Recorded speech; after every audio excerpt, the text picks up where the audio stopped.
నేను నా పాపం పండేంత వరకు తప్పులు చేస్తూనే ఉంటాను. నీ పాపం పండింది మిస్టర్ అనంతరాం. భార్గవి! నందిని? నందిని కాదు, భార్గవి. నేను నీకేం ద్రోహం చేశాను? ద్రోహం చేసింది నువ్వు కాదు, నీ మామ కృష్ణప్రసాద్. అతని పాపానికి పుట్టిన సాక్ష్యమే నేను.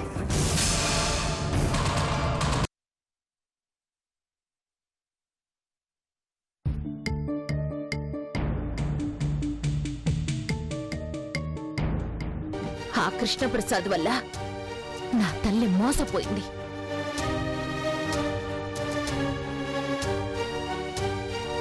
అతని ద్రోహం వల్ల నా తల్లి కుమిలి కుమిలి చనిపోయింది.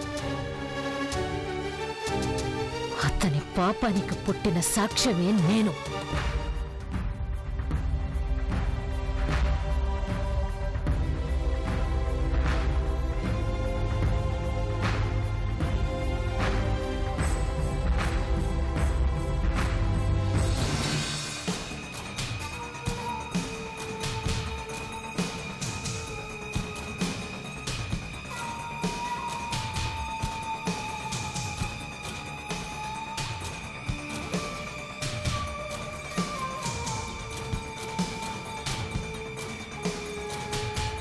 ఏం చేద్దాం అనుకుంటున్నావు?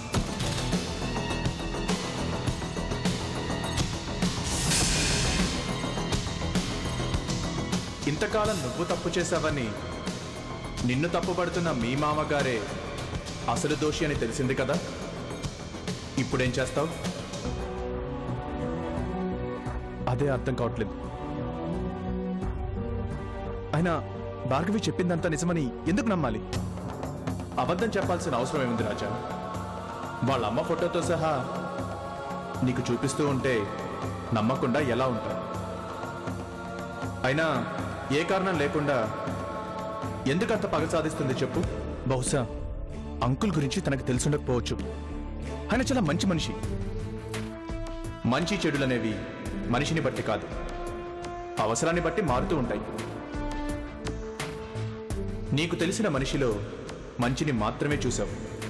అలాగే భార్గవి అదే మనిషిలో చెడ్డ వ్యక్తిని చూశాను అని అంటోంది. కాదని నువ్వెలా చెప్తున్నావు? ఇప్పుడు నేనేం చేయాలి? ఆ భార్గవి ఆ నందిని అని అందరికీ చెప్తే సరిపోతుంది కదా. తనే పగపట్టి ఇదంతా చేసిందని చెప్తే? చెబితే ఎందుకు పగపట్టింది, ఎందుకు పనిగట్టుకొని అంకుల్ మీదనే ప్రతీకారం తీర్చుకుంటుంది అని అడుగుతారు. ఏం చెప్తావు? నిజం చెప్తాను. నిజం చెప్తే జయంతి ఆంటీ ఊరుకుంటుందా? అసలే తను ఆవేశపడరాలు. ఏదైనా అగాయిత్యం చేసుకున్నా చేసుకుంటుంది. ఈ విషయం చందుకి తెలిస్తే ఒక్కసారి ఏమవుతుందో ఆలోచించు. చందు అస్సలు తట్టుకోలేదు. తన తండ్రి మంచివాడు కాదని, మరో ఆడదానికి అన్యాయం చేసి ఒక బిడ్డను కూడా కన్నాడని తెలిస్తే గుండె ఆగిపోతుంది.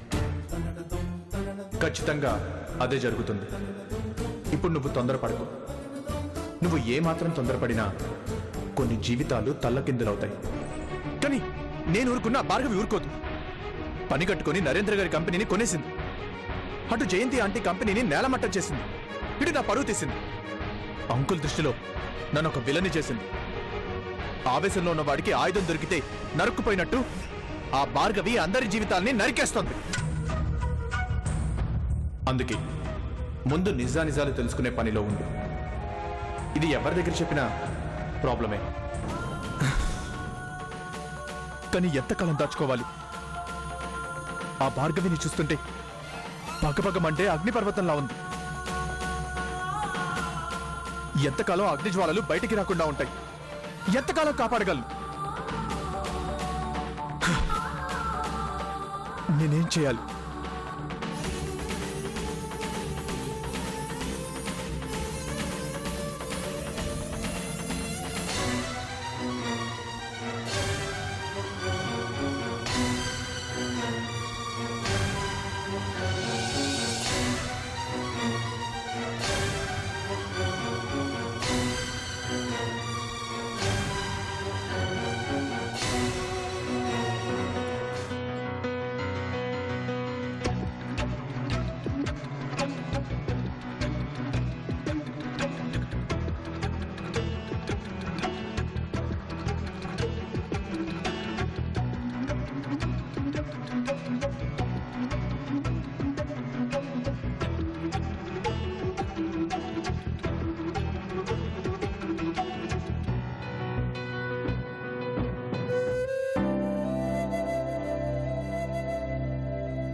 డాడీ కాఫీ తాగుతారా? వద్దమ్మా. పోనీ టిఫిన్ ఏదైనా చేసివనా? నాకు ఆకలిగా లేదమ్మా. ఆకలిగా లేదా మనశ్శాంతిగా లేదా డాడీ?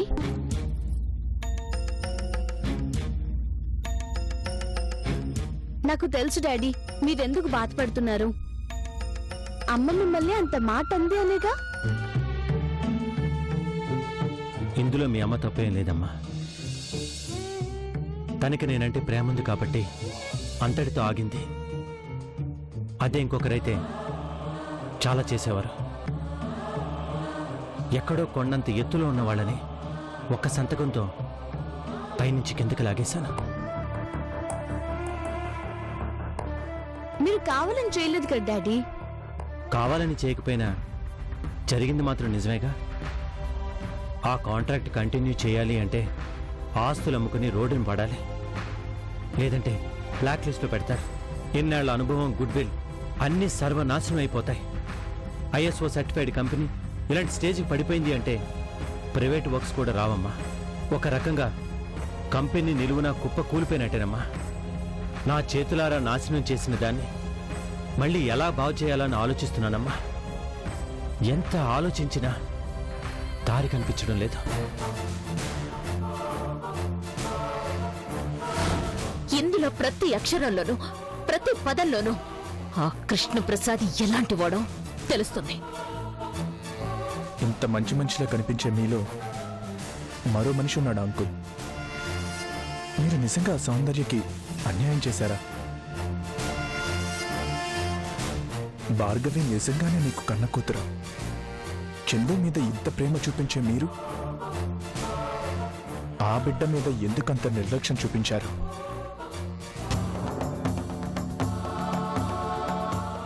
ఏది నిజం? ఏది నమ్మాలి? ఎవరిని నమ్మాలి?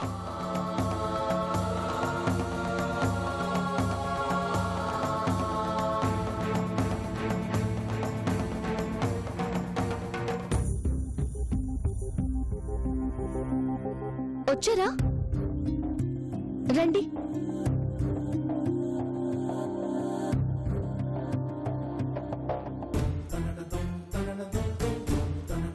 చూడండి డాడీ ఎంత చెప్పినా వినడం లేదు. జరిగింది మర్చిపోయి మామూలుగా ఉండండి అంటే నా మాట వినడం లేదు. ఎంతసేపు జరిగింది ఆలోచిస్తూ ఫీల్ అవుతున్నారు.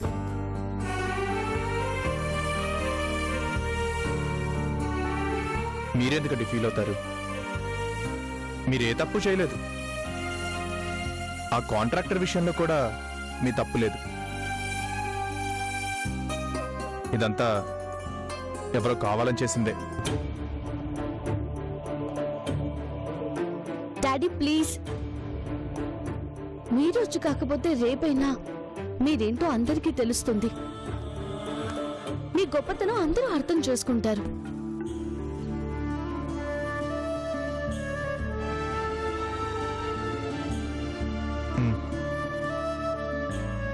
ముందు మీరు టిఫిన్ చేద్దరు కానీ రండి డాడీ. వద్దమ్మా. వద్దంటే వదులుతానా? అసలు మీరు ఒంటరిగా ఉండకూడదు. రండి రండి చెప్తాను.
హలో, చెప్పండి అనంతరాం గారు.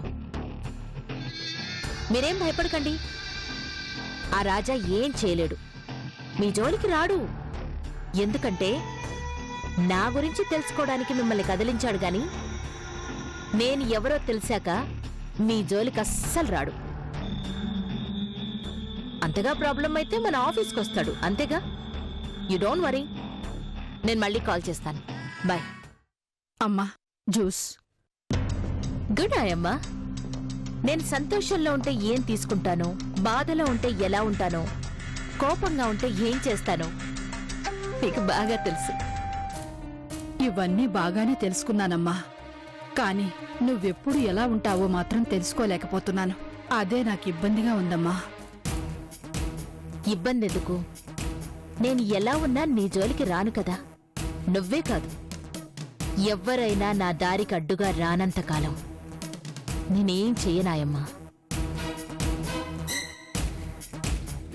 కాని ఆ రాజా నీ దారికి రాకుండానే ఎందుకు ఏడిపించావు? అతని భార్య చందు నీకేం ద్రోహం చేసిందని తన కాపురంలో చిచ్చు పెట్టాలని చూసావు. ఆయమ్మా, మళ్ళీ మొదలు పెట్టావా? ఇప్పుడు నేను చాలా హ్యాపీ మూడ్లో ఉన్నాను. నేను ఎవరో తెలుసుకోవాలి అని వచ్చిన రాజాకి ఒక పెద్ద షాక్ ఇచ్చాను.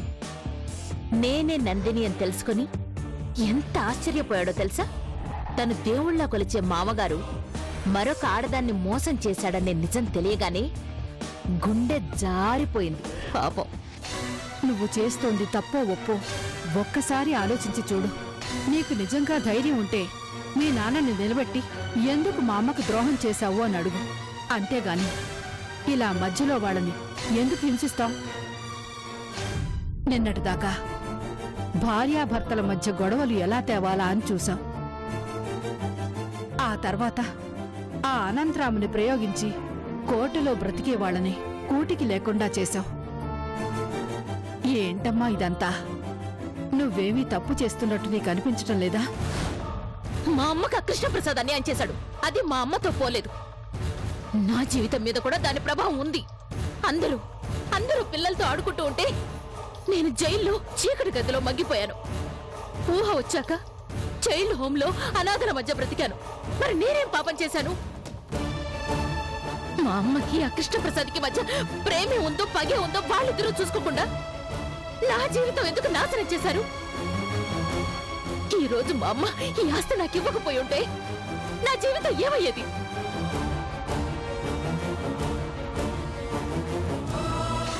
ఏ పాపం ఎరగని నా మీద కక్ష ఎందుకు సాధించాడు?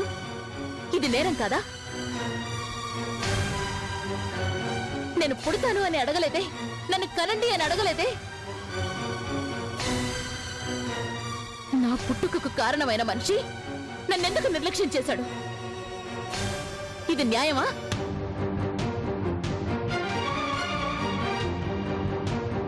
సమాధానం లేదు కదా అమ్మా. అంతే, కొన్ని ప్రశ్నలకు సమాధానాలు ఉండవు. ఎందుకంటే పోయిన కాలాన్ని ఎలా వెనక్కి తీసుకురాలేమో జరిగిన అన్యాయాన్ని కూడా పూడ్చలేం. దానికి సమాధానం ఇప్పుడు నేను వేస్తున్న శిక్షే. ఒక అణుబాంబు వేస్తే దాని పవర్ కొన్ని జనరేషన్స్ మీద ఎఫెక్ట్ చూపించింది. అది తప్ప ఒప్ప అని ఈ రోజు విచారిస్తే సరిపోదు. ఆ రోజు బాంబు వేయడం నా ఉద్యోగ ధర్మం అంటాడు ఒకడు, నేనేం పాపం చేశాను అంటాడు ఇంకొకడు. దీనికి పరిష్కారం దొరకదు, ఉండదు కూడా.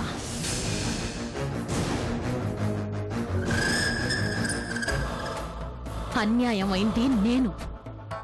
నా ఏడుపుని నా బాధని వినిపించుకోలేని మనుషులు ఈరోజు వాళ్ళకి కష్టం వచ్చి కన్నీళ్లు పెట్టుకుంటూ ఉంటే నీకు బాధగా ఉందేమో, నాకు చాలా సంతోషంగా ఉంది. ఇది చాలదు, ఇంకా ఇంకా కావాలి.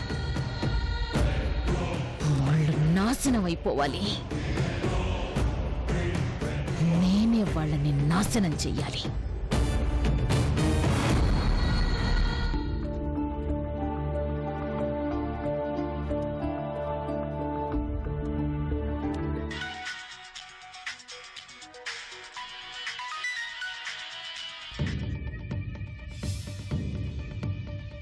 హలో మేడం, చెప్పండి. చూడండి అనంతరామ్ గారు, ఆ ఫ్లైఓవర్ విషయంలో మీ మీద ప్రెషర్ రావచ్చు. ఎందుకంటే రాజాకి తెలిసిపోయింది కాబట్టి డైరెక్ట్ గా కాకపోయినా ఇండైరెక్ట్ గానైనా ప్రెషర్ వచ్చే అవకాశం ఉంటుంది. అదే మేడం నా భయం కూడా. తనేమి అంత తొందరపడి ఓపెన్ కాడు. బట్ ఈ ప్రాబ్లం నుంచి తప్పించుకునేందుకు మీ మేడం ఏదైనా ప్లాన్ చేయొచ్చు కదా. నాకెప్పటికప్పుడు ఇన్ఫర్మేషన్ ఇస్తూ ఉండండి. అలాగే మేడం. కానీ నాకేదైనా జరిగితే మీరే ఆదుకోవాలి మేడం.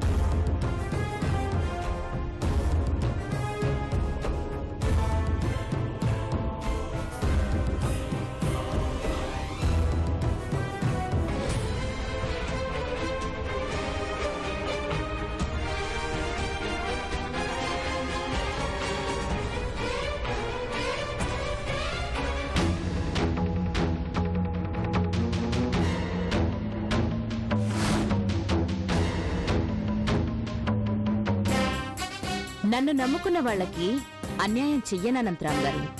మీరు ధైర్యంగా ఉండండి. అలాగేనండి. వీలైనంత వరకు ఆ కంపెనీని అమ్మకానికి పెట్టేలా చేయండి.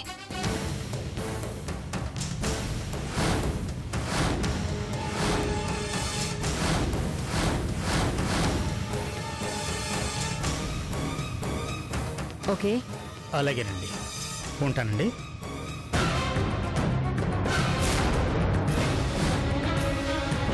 Madam, good morning madam. Good morning Anantharam గారు. ఇక్కడేం చేస్తున్నారు? అదే ఫోన్ సిగ్నల్స్ రావట్లేదు మేడం, అందుకే బయటకు వచ్చాను. ఎవరి ఫోన్లో? అదే మన సివిల్ ఇంజనీరు పార్థు గారు మేడం. ఆ కొత్త ప్రాజెక్ట్ ఏదో ప్లాన్ చేసి దాని గురించి చెప్పడం కోసమే ఫోన్ చేశారు. ఇప్పుడు మనం కొత్త ప్రాజెక్ట్ తీసుకునే పరిస్థితులు లేవు అనంతరామ్ గారు. ముందు ఈ ప్రాబ్లం నుంచి ఎలా బయటపడాలో అది ఆలోచించాలి. చెప్పాను కదా మేడం, ధైర్యం చేసి వెళ్లే అవకాశం కూడా లేదు. అందుకే నా మాట విని కంపెనీని అమ్మకానికి పెట్టండి. చూస్తూ అలా చేయలేం అనంతరామ్ గారు. అది ఆఖరి అస్త్రం. కానీ అంతకు ముందే ఏదో ఒకటి చేయాలి. నిండా ములిగాక ఏం చేయగలం మేడం? 1-2 100 కోట్లు. గవర్నమెంట్ నిర్ణయం తీసుకుని ఆ ఫ్లైఓవర్ క్యాన్సిల్ చేస్తే తప్ప ఏమీ జరగదు. అది కుదిరే పనా? ఆలోచించండి. లేదనంతరామ్ గారు, ఆయన కూడా కావాలని ఈ పని చేయలేదు. ఎవరో కావాలని చేసినట్టు మీకు అనిపించట్లేదా? కావాలని చేసేటంతటి శత్రువులు మనకెవరుంటారు మేడం? పైగా మీరు ఎవరికీ ఏ అన్యాయం చేయలేదు కదా. అదే నాకు అర్థం కావడం లేదు. కానీ ఇది మాత్రం ఎవరో చేసింది.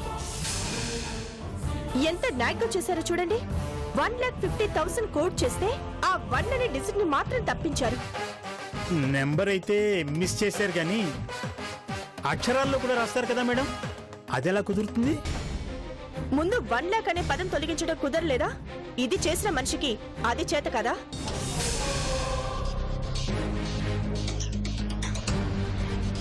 చూడండి అనంతరామ్ గారు, మీరు 30 ఏళ్లుగా ఇక్కడ పనిచేస్తున్నారు.